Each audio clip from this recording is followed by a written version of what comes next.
the government overcame those challenges in right earnest. Structural reforms were undertaken. Pro-people programs were formulated and implemented promptly. Conditions were created for more opportunities for employment and entrepreneurship. The economy got a new vigor. The fruits of development started reaching the people at scale. The country got a new sense of purpose and hope. Naturally, the people blessed the government with a bigger mandate.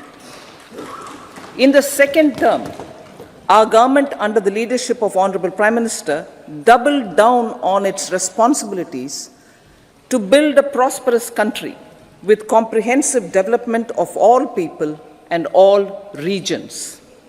Our government strengthened its mantra to Sabka Saath, Sabka Vikas and Sabka Vishwas. Our development philosophy covered all elements of inclusivity, namely social inclusivity through coverage of all strata of the society, and geographical inclusivity through development of all regions of the country. With the whole of nation approach of Sabka Prayas, the country overcame the challenges of once in a century pandemic, took long strides towards Atmanirbhar Bharat, committed to Panch Pran, and laid solid foundations for the Amrit Kal. As a result, our young country has high aspirations, pride in its present, and hope and confidence for a bright future.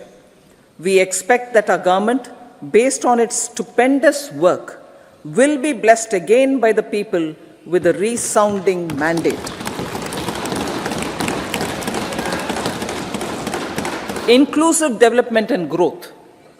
Our humane and inclusive approach to development is a marked and deliberate departure from the earlier approach of provisioning up to village level.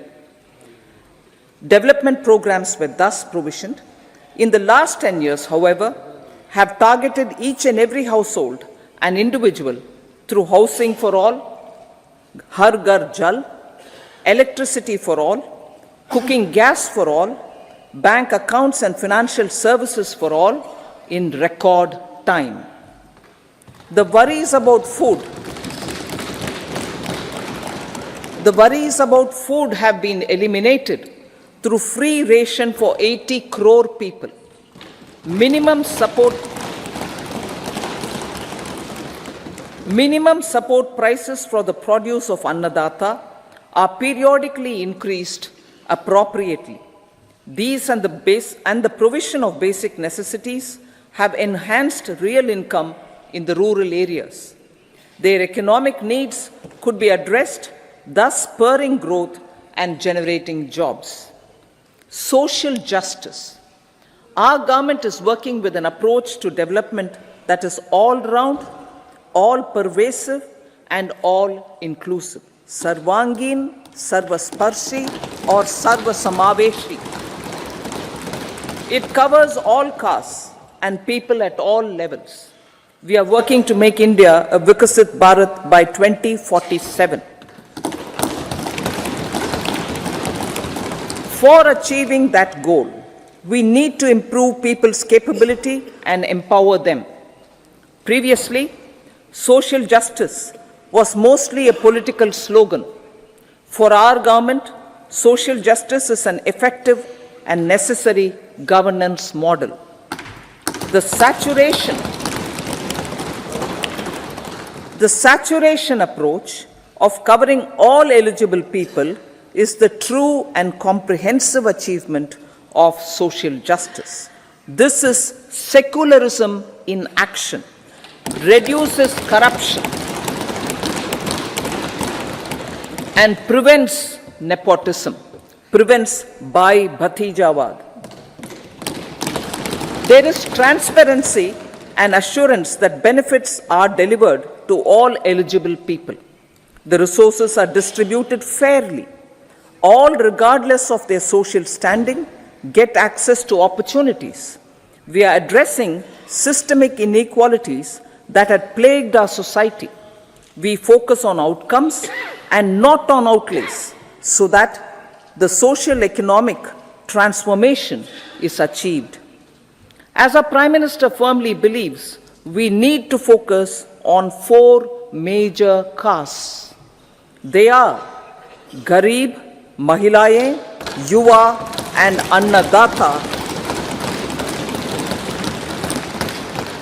Their needs, their aspirations and their welfare are our highest priority.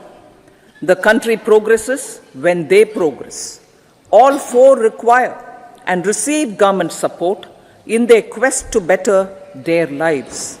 Their empowerment and well-being will drive the country forward. Garib Kalyan, Desh Ka Kalyan. We believe in empowering the poor. The earlier approach of tackling poverty through entitlements had resulted in very modest outcomes. When the poor became empowered partners in the development process, government's power to assist them also increases manifold.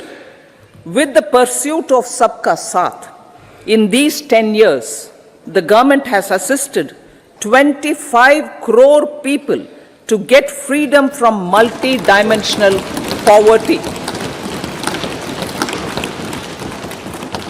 Our government's efforts are now getting synergized with energy and passion of such empowered people. This is truly elevating them from poverty. Direct benefit transfer of 34 lakh crore rupees from the government using PM Jan Dhan accounts has led to savings of 2.7 lakh crores of rupees for the government. This savings has been realized through avoidance of leakages prevalent earlier. The savings have helped in providing more funds for Garib Kalyan. PM Swanidhi has provided credit assistance to 78 lakh street vendors. From that total of 78 lakh street vendors, 2.3 lakh have received credit for the 3rd time. PM Janman Yojana reaches out to the particularly vulnerable tribal groups who have remained outside the realm of development so far. PM Vishwakarma Yojana provides end-to-end support to artisans and craftspeople engaged in 18 trades. The schemes for empowerment of Divyangs and transgender persons reflect firm resolve of our government to leave no one behind. Welfare of Annadata. Farmers are our Annadata. Every year under PM Kisan Samman Yojana, direct financial assistance is provided to 11.8 crore farmers, including marginal and small farmers. Crop insurance is given to 4 crore farmers under PM Fasal Bima Yojana. These, besides several other programs, are assisting Annadata in producing food for the country and for the world. Electronic National Agricultural Market has integrated 1,361 mandis and is providing services to 1.8 crore farmers with trading volume of 3 lakh crores of rupees.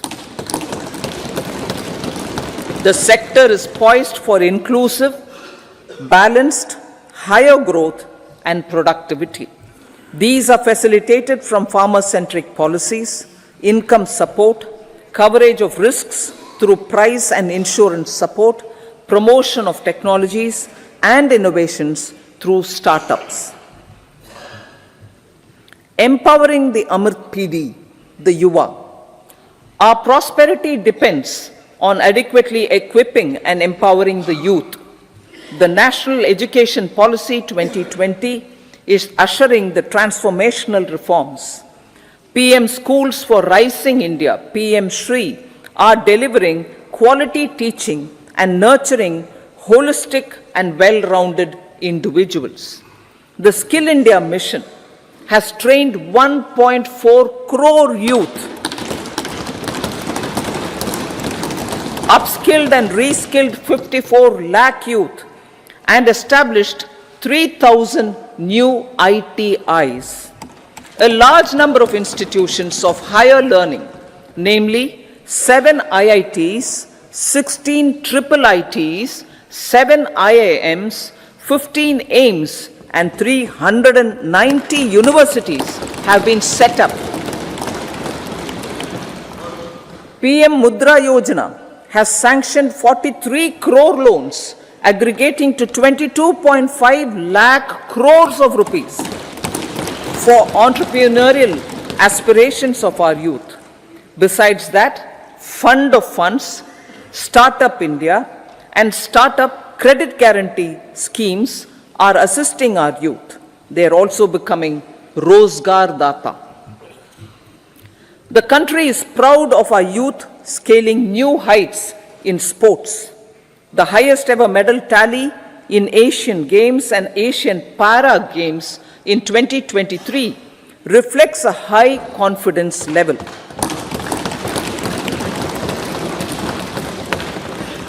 Chess prodigy and our #1 ranked player Pragnananda put up a stiff fight against the reigning world champion Magnus Carlsen in 2023. Today, India has over 80 chess grandmasters compared to little over 20 in 2010. Momentum for Nari Shakti, the empowerment of women through entrepreneurship, ease of living, and dignity for them has gained momentum in these 10 years. 30 crore Mudra Yojana loans have been given to women entrepreneurs. Female enrollment in higher education has gone up by 28% in 10 years. In STEM courses, girls and women constitute 43% of enrollment, one of the highest in the world. All these measures are getting reflected in the increasing participation of women in workforce. Making triple talaq illegal, reservation of 1/3 seats for women in the Lok Sabha and state assemblies, and giving over 70% houses under PM Awas Yojana in rural areas to women, and giving over 70% houses under PM Awas Yojana in rural areas to women as sole or joint owners have enhanced their dignity. Exemplary track record of governance, development, and performance. Besides delivering on high growth in terms of gross domestic product, the government is equally focused on a more comprehensive GDP, that is, governance, development, and performance. Our government has provided transparent, accountable, people-centric, and prompt, trust-based administration with citizen-first and minimum government, maximum governance approach. The impact of all-round development is discernible in all sectors. There is macroeconomic stability, including in the external sector. Investments are robust. The economy is doing well. People are living better and earning better, with even greater aspirations for future. Average real income of the people has increased by 50%. Inflation is moderate. People are getting empowered, equipped, and enabled to pursue their aspirations. There is effective and timely delivery of programs and of large projects. Economic management. The multi-pronged economic management over the past 10 years has complemented people-centric, inclusive development. Following are some of the major elements. 1. All forms of infrastructure, physical, digital, or social, are being built in record time.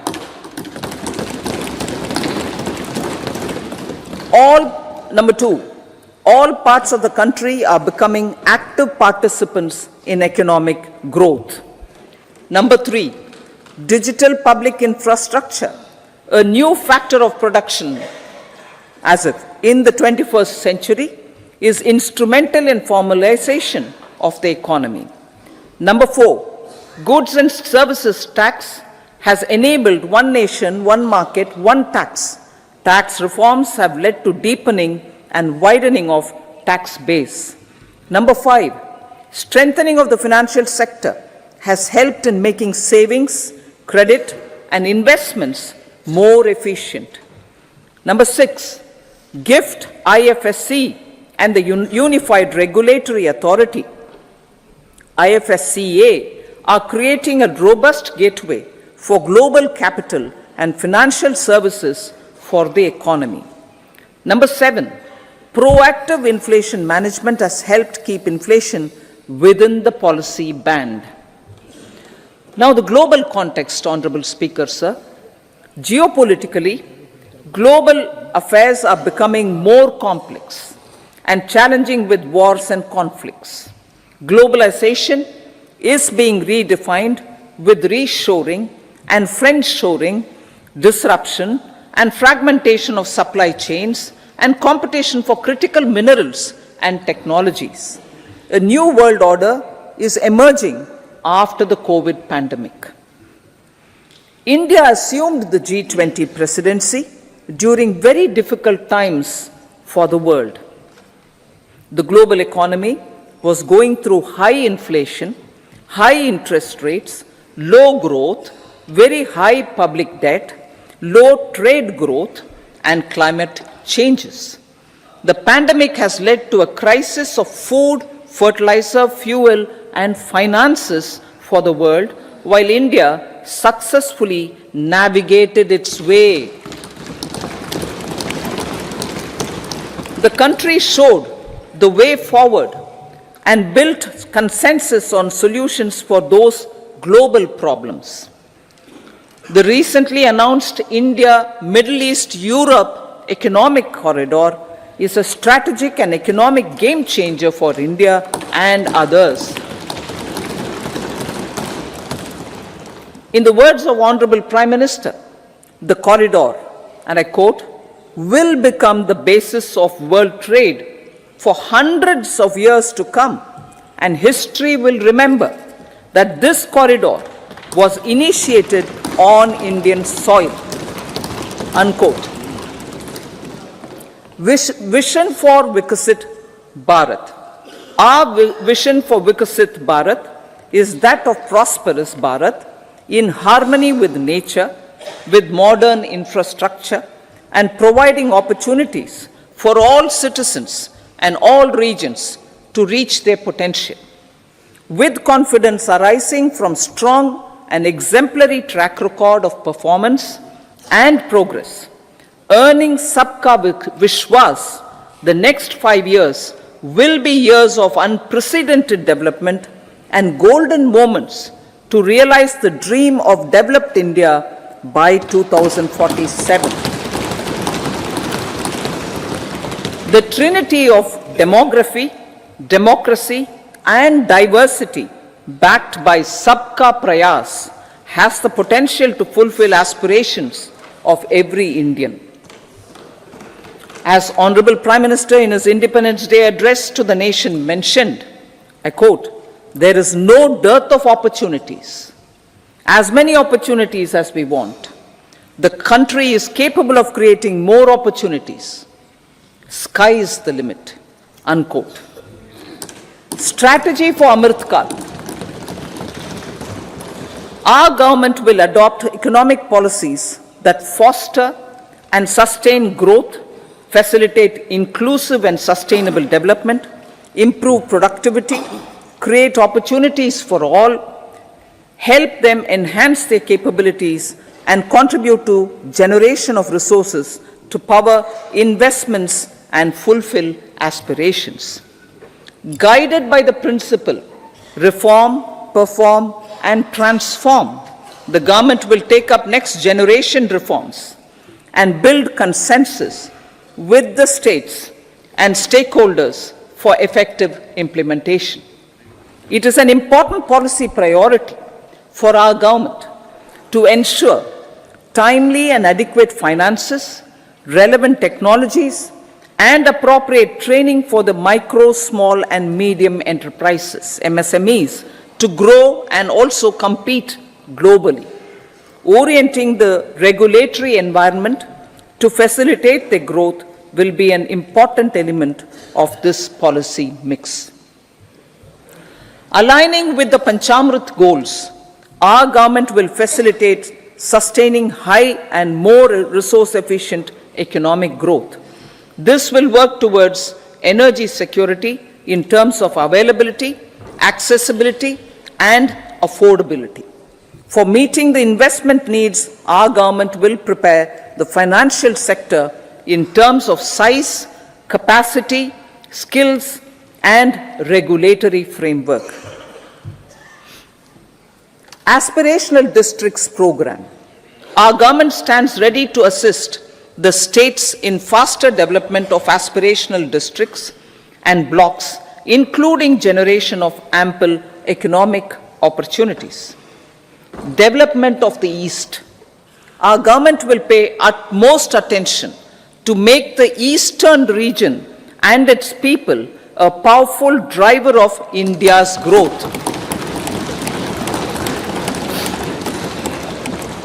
PM Awas Yojana Gramin.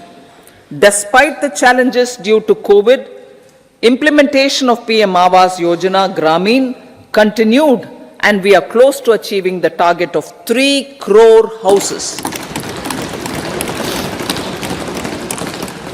2 crore more houses will be taken up in the next 5 years to meet the requirement arising from increase in the number of families.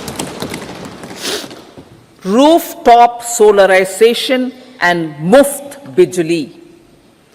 Through rooftop solarization, 1 crore households will be enabled to obtain up to 300 units free electricity every month. This scheme follows the resolve of Honorable Prime Minister on the historic day of consecration of Sri Ram Mandir in Ayodhya. Following benefits are expected. Savings up to 15 to 18,000 rupees annually for households from free solar electricity and selling the surplus to the distribution companies. Charging of electric vehicles. Entrepreneurship opportunities for a large number of vendors for supply and installation. Employment opportunities for the youth with technical skills in manufacturing, installation, and maintenance. Housing for middle class. Our government will launch a scheme to help deserving sections of the middle class, and I quote from Honorable Prime Minister's words, living in rented houses or slums or chawls and unauthorized colonies, unquote, to buy or build their own houses. Medical colleges. Several youth are ambitious to get qualified as doctors. They aim to serve our people through improved healthcare services. Our government plans to set up more medical colleges by utilizing the existing hospital infrastructure under various departments. A committee for this purpose will be set up to examine the issues and make relevant recommendations. Cervical cancer vaccination. Our government will encourage vaccination for girls in the age group of 9 to 14 years for prevention of cervical cancer. Maternal and child health care. Various schemes for maternal and child care will be brought under one comprehensive program for synergy in implementation. Upgradation of Anganwadi centers under Saksham Anganwadi and Poshan 2.0 will be expedited for improved nutrition delivery, early childhood care and development. The newly designed U-Win platform for managing immunization and intensified efforts of Mission Indradhanush will be rolled out expeditiously throughout the country. Ayushman Bharat. Healthcare cover under Ayushman Bharat scheme will be extended to all ASHA workers, to all Anganwadi workers and helpers. Agriculture and food processing.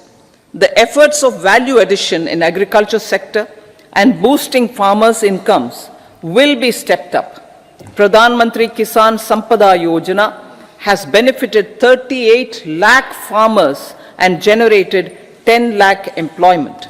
Pradhan Mantri Formalization of Micro Food Processing Enterprises Yojana has assisted 2.4 lakh SHGs and 60,000 individuals with credit linkages. Other schemes are complementing the efforts for reducing post-harvest losses and improving productivity and incomes. For ensuring faster growth of the sector, our government will further promote private and public investment in post-harvest activities, including aggregation, modern storage, efficient supply chains, primary and secondary processing and marketing and branding. Nano DAP. After the successful adoption of nano urea, application of nano DAP on various crops will be expanded in all agroclimatic zones. Atmanirbhar Oil Seeds Abhiyan.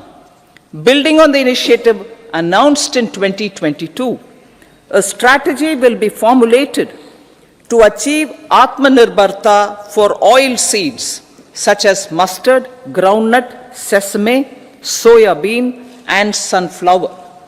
This will cover research for high-yielding varieties, widespread adoption of modern farming techniques, market linkages, procurement, value addition and crop insurance.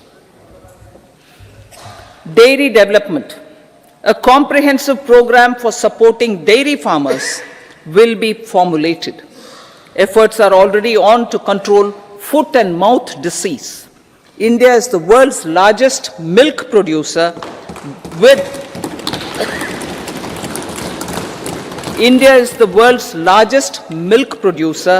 but with low productivity of milch animals. The program will be built on the success of existing schemes such as Rashtriya Gokul Mission, National Livestock Mission, and infrastructure development funds for dairy processing and animal husbandry. Matsya Sampada. It was a government which set up a separate department for fisheries, realizing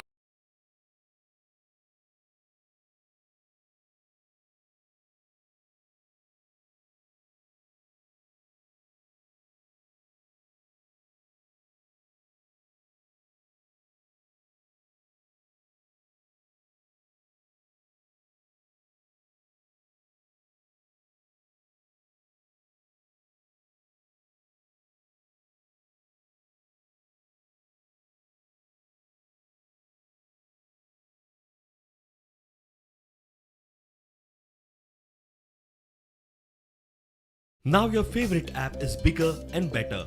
Plus, English, Konkani and Marathi content. Plus, issues from Karwar to Ratnagiri. Plus, the Goan Everyday, Goan Varta, Bhangarpui. Matsya Sampada. It was a government which set up a separate department for fisheries, realizing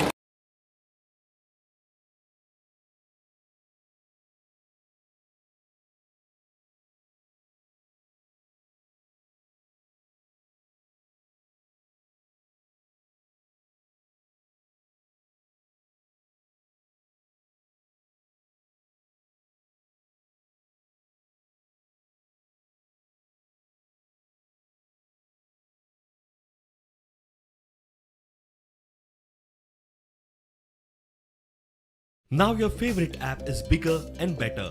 Plus English, Konkani and Marathi content. Plus issues from Karwar to Ratnagiri.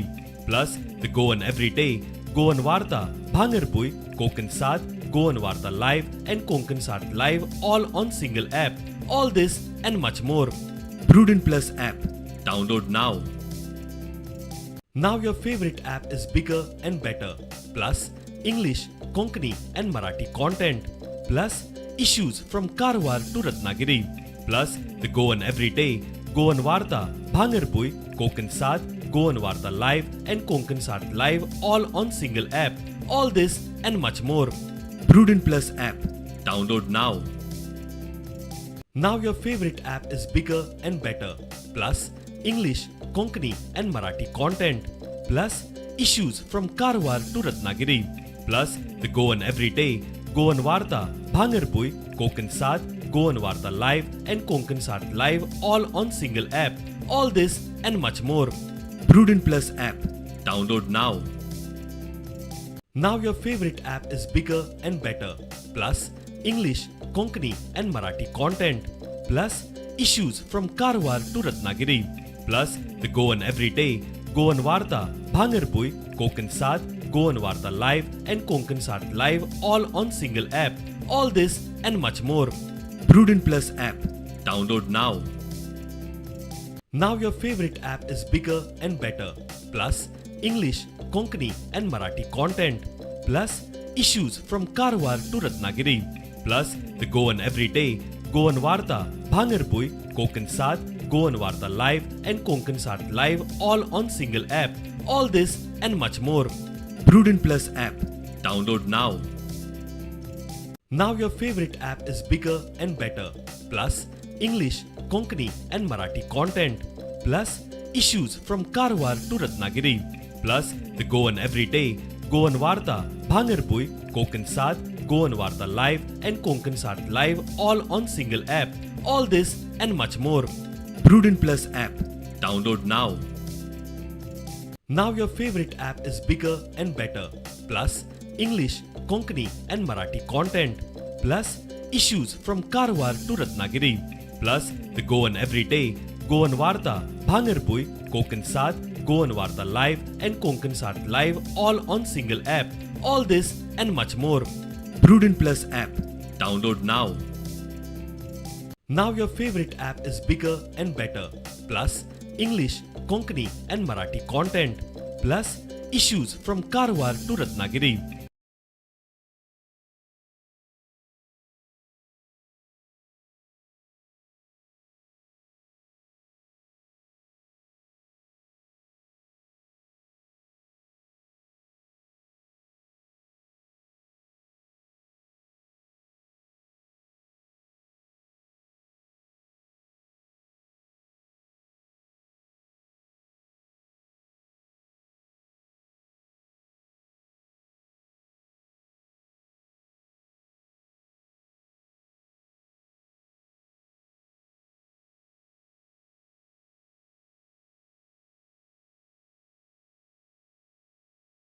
Port connectivity corridors, and number 3, high traffic density corridors. The projects have been identified under the PM Gati Shakti for enabling multimodal connectivity. They will improve logistics efficiency and reduce cost. The resultant decongestion of the high traffic corridors will also help in improving operations of passenger trains, resulting in safety and higher travel speed for passengers. Together with dedicated freight corridors, these 3 economic corridor programs will accelerate our GDP growth and reduce logistic costs.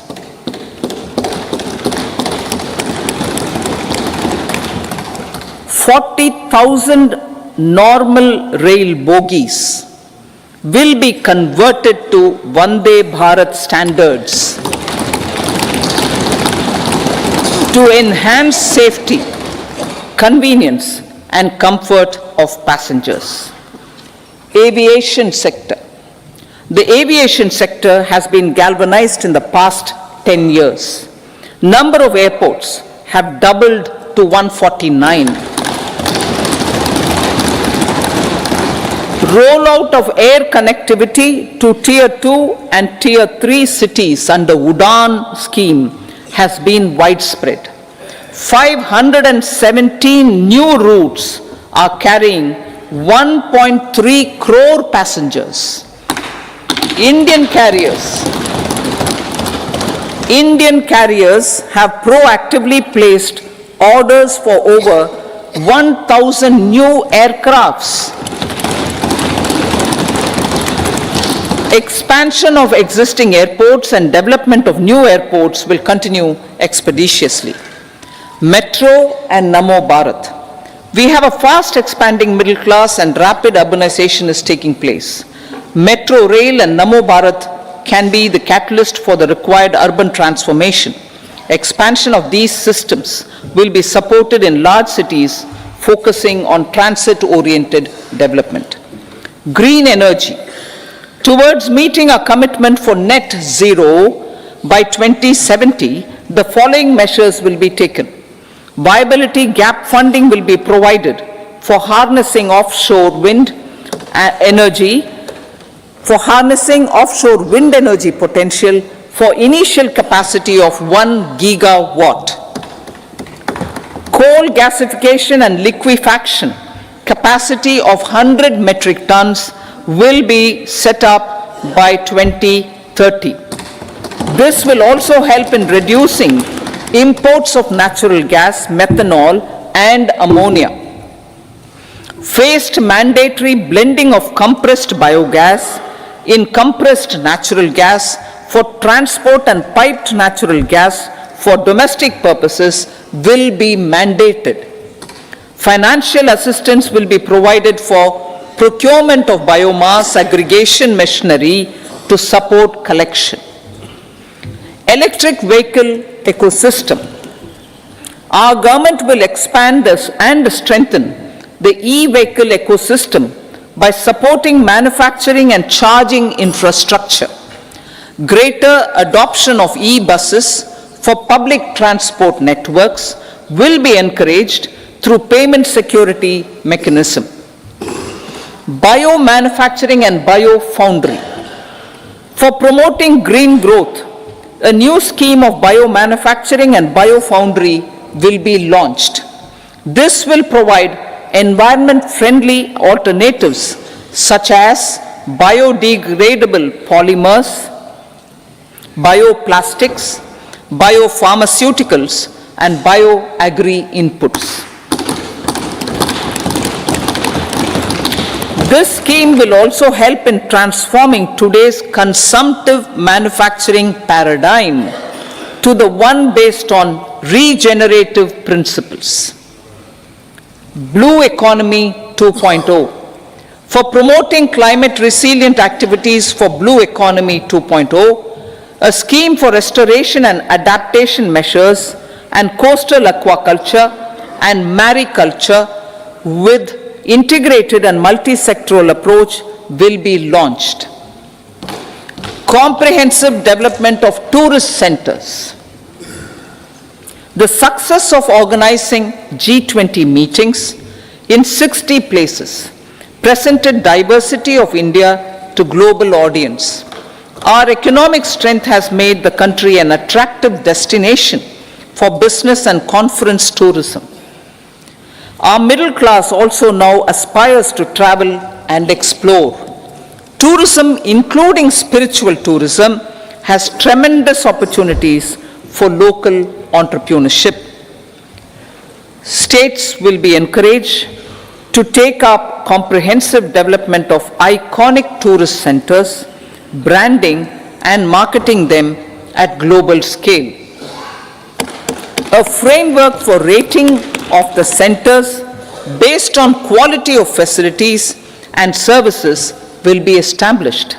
Long-term interest-free loans will be provided to states for financing such development on matching basis. To address the emerging fervor for domestic tourism, Honorable Speaker, sir, projects for port connectivity, tourism infrastructure, and amenities will be taken up on our islands, including Lakshadweep. This will help in generating employment also. Promoting investments. The FDI inflow during 2014 to 23 was 596 billion US dollars, marking a golden era. That is twice the inflow during 2005 to 14. For encouraging sustained foreign investment, we are negotiating bilateral investment treaties with our foreign partners in the spirit of First Develop India. FDI is First Develop India. Reforms in the states for Vikasit Bharat. Many growth and development enabling reforms are needed in the states for realizing the vision of Vikasit Bharat. A provision of 75,000 crore rupees as 50-year interest-free loan is proposed this year to support those milestone-linked reforms by the state governments. Societal changes. The government will form a high-powered committee for an extensive consideration of the challenges arising from fast population growth and demographic changes. The committee will be mandated to make recommendations for addressing these challenges comprehensively in relation to the goal of Vikasit Bharat. Amrit Kal as Kartavya Kal. Our government stands committed to strengthening and expanding the economy with high growth and to create conditions for people to realize their aspirations. Honorable Prime Minister in his Independence Day address to the nation in the 75th year of our Republic said, and I quote, "We commit ourselves to national development with new inspirations, new consciousness, new resolutions as the country opens up immense possibilities and opportunities. It is our Kartavya Kal." Unquote. Every challenge of the pre-2014 era was overcome through our economic management and our governance. These have placed the country on a resolute path of sustained high growth. This has been possible through right policies, true intentions, and appropriate decisions. In the full budget in July, Honorable Speaker, our government will present a detailed roadmap for our pursuit of Vikasit Bharat.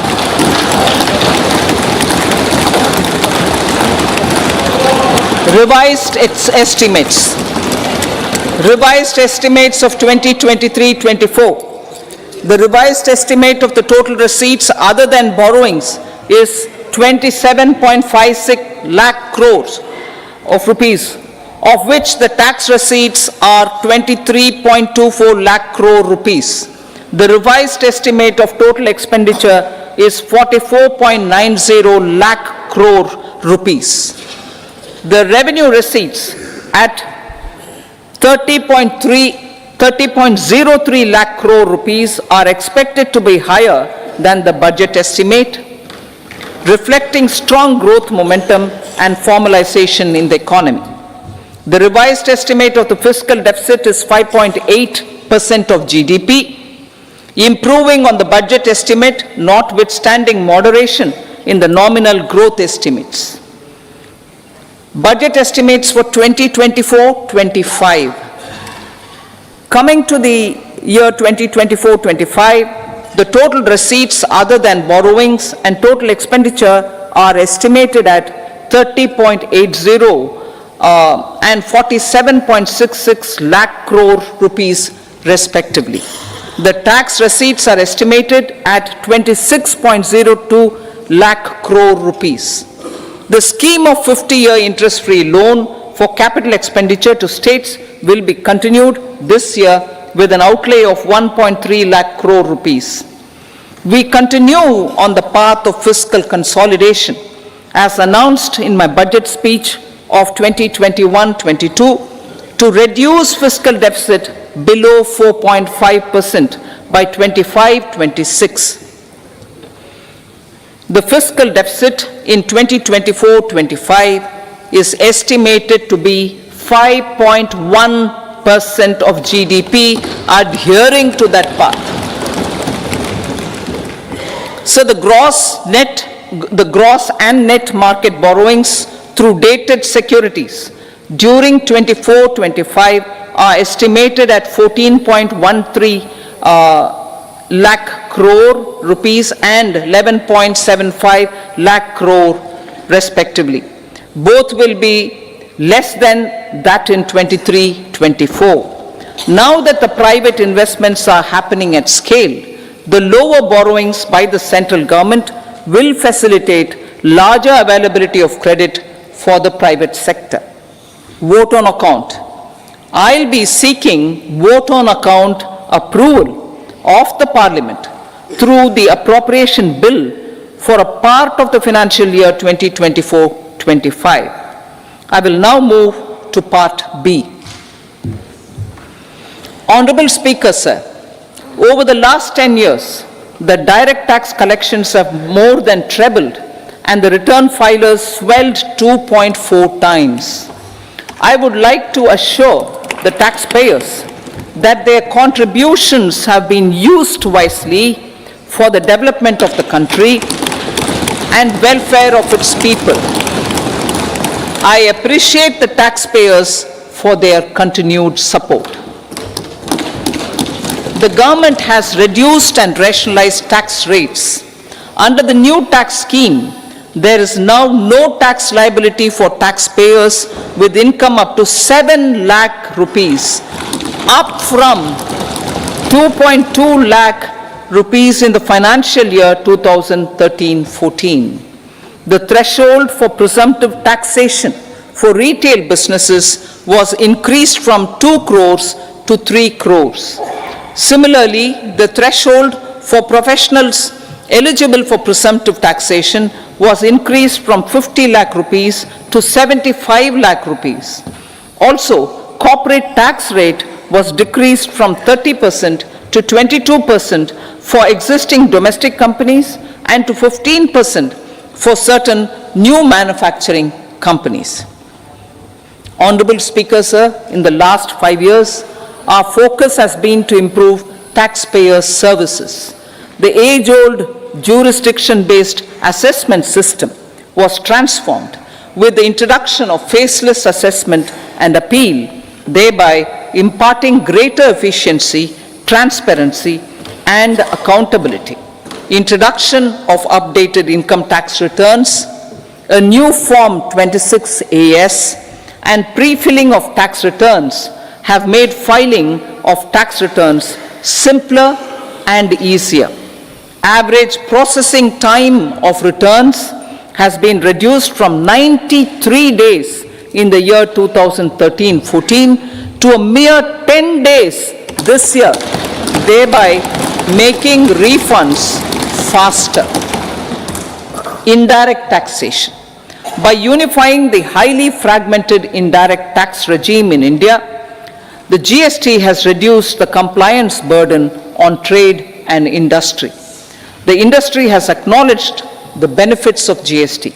According to a recent survey conducted by a leading consulting firm, 94% of industry leaders view the transition to GST as largely positive. According to 80% of the respondents, it has led to supply chain optimization, as elimination of tax arbitrage and octroi has resulted in disbanding of checkposts at the state and city boundaries.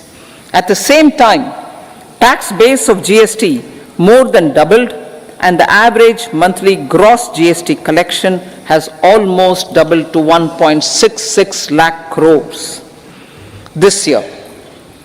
States too have benefited. States' SGST revenue, including compensation released to states in the post-GST period of 2017-18 to 2022-23, has achieved a buoyancy of 1.22. In contrast, the tax buoyancy of state revenues from subsumed taxes in the pre-GST four-year period of 2012-13 to 2015-16 was a mere 0.72. The biggest beneficiaries are consumers, as reduction in logistic cost and taxes have brought down prices of most goods and services. We have taken a number of steps in customs to facilitate international trade. As a result, the import release time declined by 47% to 71 hours at inland container depots, by 28% to 44 hours at air cargo complexes, and by 27% to 85 hours at seaports over the last 4 years since 2019, when the national time release studies were first started. Tax proposals. As for tax proposals, in keeping with the convention, I do not propose to make any changes relating to taxation and propose to retain the same tax rates for direct and indirect taxes, including import duties. However, certain tax benefits to startups and investments made by sovereign wealth or pension funds, as also tax exemption on certain income of some IFSC units, are expiring on 31/3/2024. To provide continuity in taxation, I propose to extend the date to 31/3/2025. Moreover, in line with our government's vision to improve ease of living and ease of doing business, I wish to make an announcement to improve taxpayers' services.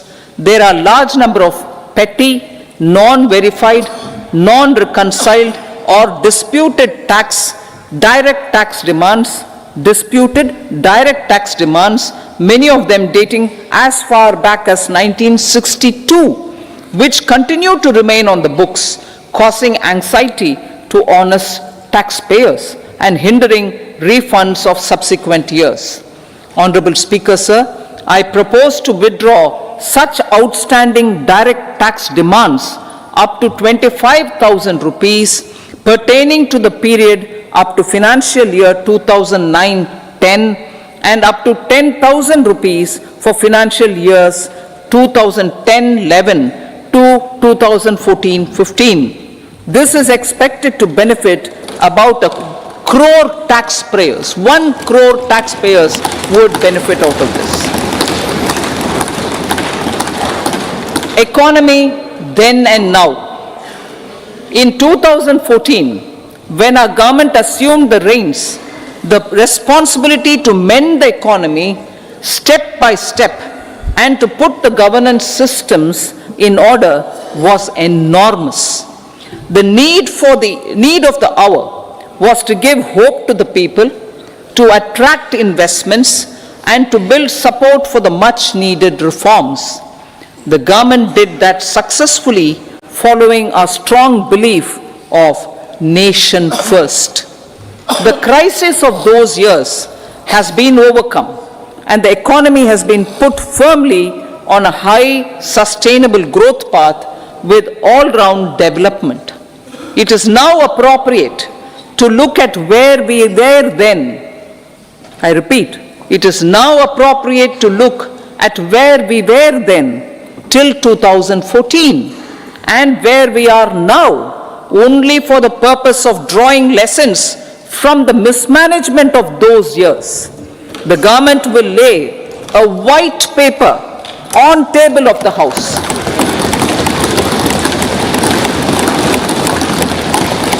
The exemplary track record of governance, development and performance, effective delivery and Jan Kalyan has given the government trust, confidence and blessings of the people to realize whatever it takes.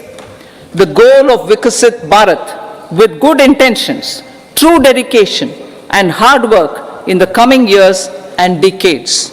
With this, Honorable Speaker, I commend the interim budget to this august House. Jai Hind.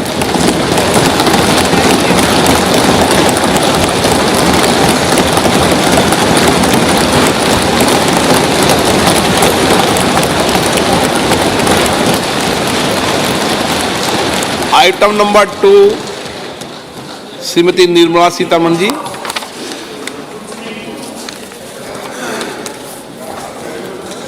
Sir, with your permission, I rise to lay on the table the following statements.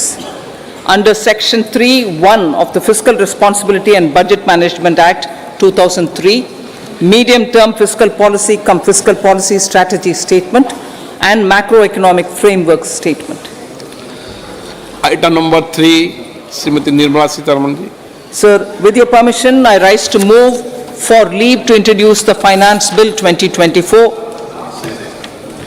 प्रश्न ये है कि विधेयक को पुनर्स्थापित करने की अनुमति प्रदान की जाए। जो सदस्य इसके पक्ष में हाँ कहें, जो सदस्य विरोध में ना कहें। मेरे विचार में निर्णय हाँ वालों के पक्ष हुआ, हाँ वालों के पक्ष हुआ। माननीय मंत्री जी विधेयक को पुनर्स्थापित करें। So I introduce the bill. सभा की कार्रवाई शुक्रवार दिनांक 2 फरवरी 2024 को प्राप्त 11 बजे तक के लिए स्थगित की जाती है।